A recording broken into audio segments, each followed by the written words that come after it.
নির্বাচিত সরকার না আসা পর্যন্ত নিয়মিত দায়িত্বে থাকবে এ সরকারই, হবে উপদেষ্টা পরিষদের বৈঠকও, পরিষ্কার হলো বিবৃতিতে। ফ্যাসিবাদ বিরোধী বৃহৎ জোট করবে বিএনপি, জানিয়েছেন সালাউদ্দিন। জোটবদ্ধ দলগুলোর ক্ষেত্রে প্রতীকের স্বাধীনতা দাবি খসরুর। শাপলা নয়, এনসিপিকে স্ববিবেচনায় অন্য প্রতীক দেবে ইসি। ৩০০ আসনে ৪২,৭৬১ ভোট কেন্দ্র চূড়ান্ত। দেখছিলেন ক্রাউন সিমেন্ট সংবাদ শিরোনাম, এবারে বিস্তারিত। নির্বাচিত সরকারের কাছে দায়িত্ব হস্তান্তর না করা পর্যন্ত নিয়মিত দায়িত্ব পালন করবে উপদেষ্টা পরিষদ। একই সাথে উপদেষ্টা পরিষদের বৈঠকও নিয়মিত অনুষ্ঠিত হবে। অন্তর্বর্তীকালীন সরকারের এক বিবৃতিতে এই কথা জানানো হয়েছে। রোববার ঢাকা রিপোর্টার্স ইউনিটের মিট দ্য রিপোর্টার্স অনুষ্ঠানে দেওয়া তথ্য ও সম্প্রচার মন্ত্রণালয়ের উপদেষ্টা মাহফুজ আলম উপদেষ্টা পরিষদের কার্যক্রম নিয়ে মন্তব্যের পর বিষয়টি পরিষ্কার করল সরকার। সেই সাথে সরকারের গৃহীত সংস্কার ও নীতিমালা প্রণয়নের কাজ নভেম্বরের মধ্যে শেষ করতে হবে বিষয়টি সঠিক নয়, বরং সংস্কার কার্যক্রম পুরোদমে চলমান থাকবে বলে জানানো হয় বিবৃতিতে। বাংলাদেশ থেকে জাপানে ১ লাখ দক্ষ কর্মী নিয়োগের ক্ষেত্রে অগ্রগতি জানাতে প্রধান উপদেষ্টা প্রফেসর মোহাম্মদ ইউনূসের সঙ্গে সাক্ষাৎ করেছেন দেশটির ন্যাশনাল বিজনেস সাপোর্ট কম্বাইন্ড কোঅপারেটিভসের একটি প্রতিনিধি দল। রোববার রাষ্ট্রীয় অতিথি ভবন যমুনায় তাদের সাক্ষাৎ হয়। National business support combined cooperatives হল ৬৫টিরও বেশি কোম্পানির একটি জাপানি ব্যবসায়িক ফেডারেশন, যারা সম্প্রতি দক্ষ বাংলাদেশি কর্মী নিয়োগের জন্য বাংলাদেশের সাথে সমঝোতা স্মারক সই করে। সমঝোতা স্মারকের আওতায় প্রথম ধাপে আগামী বছর ২,০০০ দক্ষ কর্মী নিয়োগের বিষয়টি প্রক্রিয়াধীন রয়েছে। পরবর্তীতে ২০২৭ সালে ৬,০০০ ও ২০২৮ সালে ১৮,০০০ কর্মী নিয়োগ দেবে দেশটি।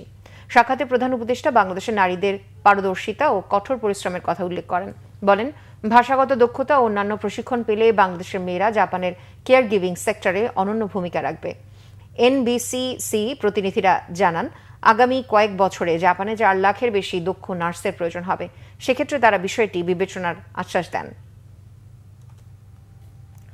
অর্থ উপদেষ্টা ডক্টর সালাউদ্দিন আহমেদ জানিয়েছেন, বাংলাদেশের কৃষি, আইটি, খাদ্য, বিমান ও নৌ যোগাযোগ খাতে বাণিজ্যিক সম্পর্ক বাড়াতে আগ্রহ প্রকাশ করেছে পাকিস্তান। আর পাকিস্তানের জ্বালানি মন্ত্রী আলী পারভেজ মালিক বাংলাদেশ থেকে পাট ও হালাল পণ্য নিতে দেশটির আগ্রহের কথা জানিয়েছেন। সোমবার সকালে ২০ বছর পর বাংলাদেশ ও পাকিস্তানের মধ্যে যৌথ অর্থনৈতিক কমিশনের বৈঠক হয় রাজধানীর আগারগাঁওয়ের পরিকল্পনা কমিশনের এনইসি সম্মেলন কক্ষে। বাংলাদেশের ১৫ সদস্যের প্রতিনিধি দলের নেতৃত্ব দেন অর্থ উপদেষ্টা সালাউদ্দিন আহমেদ। পাকিস্তানের ১৪ সদস্যের দলের নেতৃত্ব দেন দেশটির জ্বালানি মন্ত্রী আলী পারভেজ মালিক।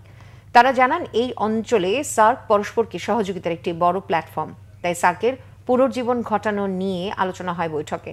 সবশেষে ২০০৫ সালের ১২ সেপ্টেম্বর পাকিস্তানের সঙ্গে জেএসই বৈঠকে অংশ নিয়েছিল বাংলাদেশ। সব হয়েছে, আপনারা দেখতে পারবেন প্রত্যেকটা আইটেম নিয়ে আলোচনা করেছি এবং মোটামুটি যেগুলো আমরা এগ্রি করেছি সবগুলো কিন্তু দুইটা দেশের জন্য, দুটি দেশের মানুষের জন্য উপকার হবে।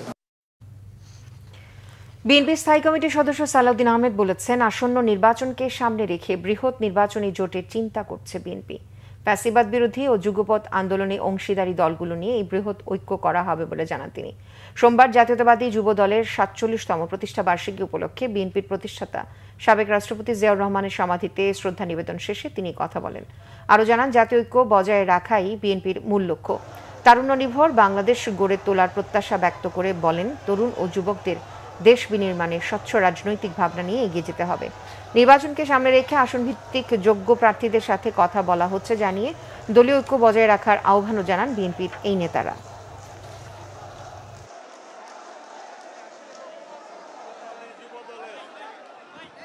আমরা সমগ্র বাংলাদেশে আসনভিত্তিক সকল যোগ্য প্রার্থীদের, একাধিক যোগ্য প্রার্থীদের সাথে আমরা কথা বলেছি। এটা তারই প্রক্রিয়ার একটি অংশ।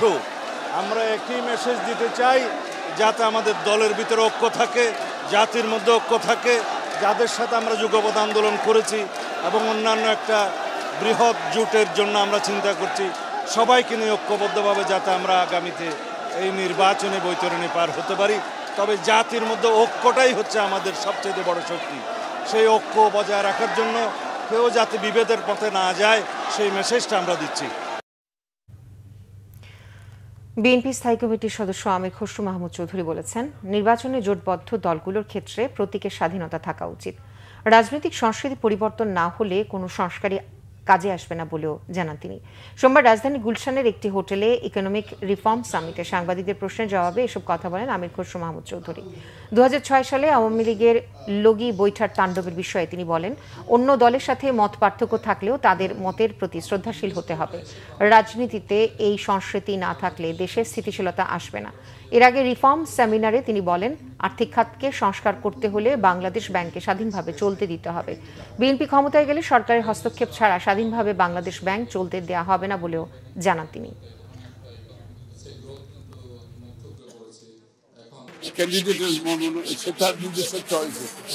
সে জোটারও হতে পারে, সে নিজেরও হতে পারে, তাদের চয়েস।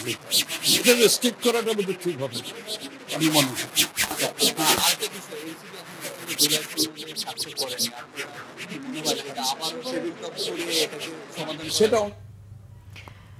জাতীয় নাগরিক পার্টি এনসিপিকে স্ববিবেচনায় প্রতীক বরাদ্দ দেবে নির্বাচন কমিশন। সোমবার এক ব্রিফিংয়ে কথা জানিয়েছেন নির্বাচন কমিশনের সিনিয়র সচিব আক্তার আহমেদ। ব্রিফিংয়ে ইসি সচিব বলেন, আইনিভাবে তফসিলে না থাকার কারণে এনসিপিকে আপাতত শাপলা প্রতীক দিতে পারছে না ইসি। এছাড়া নির্বাচন কমিশনে থাকা কোনো প্রতীকও বাছাই করেনি দলটি, তাই নিয়ম অনুযায়ী দলটিকে প্রতীক বরাদ্দ দেওয়া হচ্ছে। এ সময় ইসি সচিব আরও ত্রয়োদশ নির্বাচনকে ঘিরে ভোট কেন্দ্রের তালিকা চূড়ান্ত করেছে নির্বাচন কমিশন।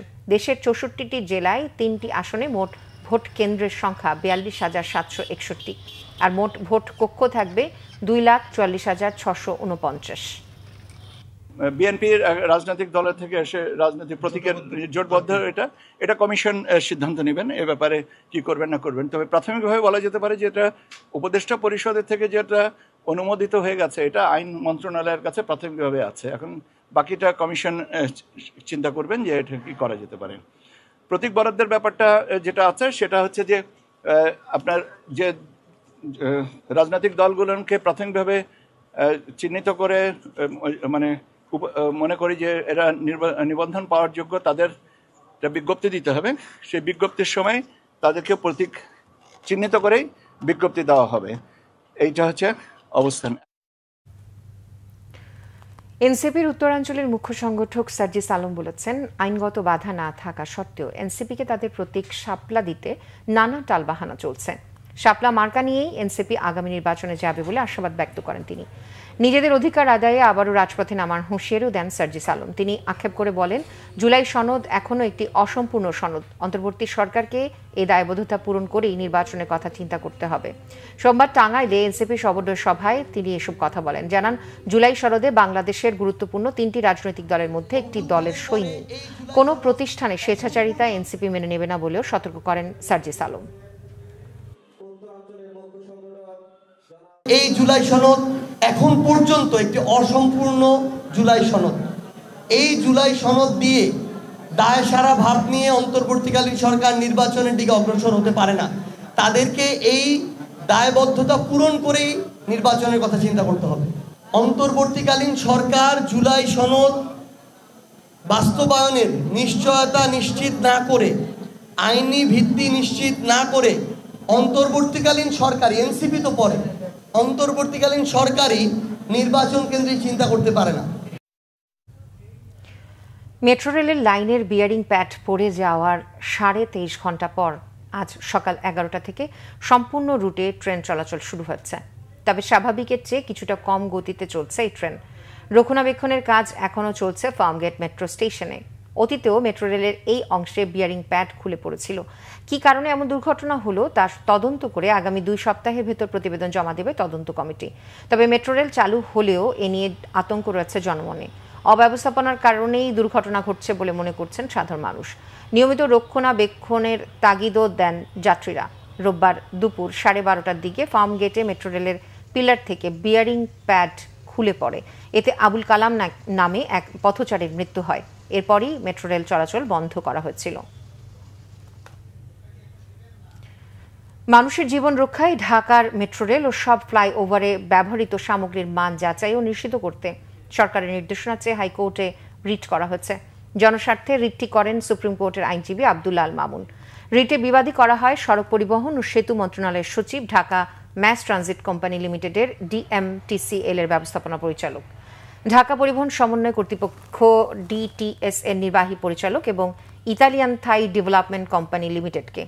আইনজীবী আব্দুল্লাহ আল মামুন তার আবেদনে বলেন, পথচারীর মৃত্যুর ঘটনা প্রমাণ করে বিবাদীরা সাংবিধানিকভাবে স্বীকৃত জীবনের অধিকার ও আইনের সুরক্ষা দিতে ব্যর্থ হয়েছেন। এই ছিল এখনকার মতো। পরের সংবাদ সন্ধ্যা ৬টায়। এর আগে ৫টায় রয়েছে নিউজ টপ 10। এতক্ষণ সাথে থাকার জন্য ধন্যবাদ সবাইকে।